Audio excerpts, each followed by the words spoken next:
Mgombea rais wa Zanzibar kwa tiketi ya Chama cha Mapinduzi, Dr. Hussein Ali Mwinyi, amesema serikali imepanga kujenga bandari ya uvuvi ya kisasa katika eneo la Kihinani na kuongeza viwanda vitakavyowezesha kuongeza thamani ya mazao, samaki, dagaa na mazao mengine baharini.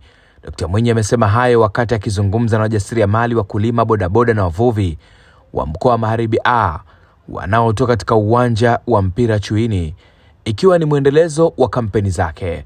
Ripoti za IOTV pamoja na millardayo.com Zanzibar.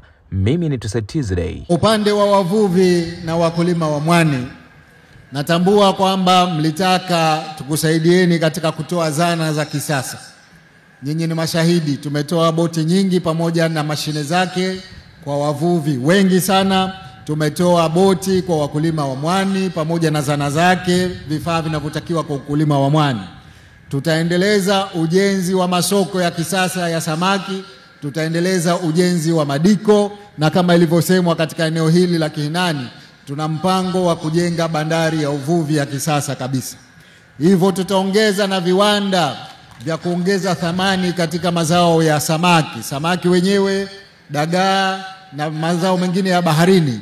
Tutajenga viwanda katika eneo la Fungurefu ili tuweze kuongeza thamani, ili mpate tija zaidi katika mazao ya baharini ambayo mnazalisha. Kwa ndugu zangu wakulima, hususan wakulima wa mpunga, tutaimarisha skimu za umwagiliaji kama ambavyo tumefanya katika mabonde ya Cheju na kwingineko, ili muweze kuzalisha kwa wingi zaidi.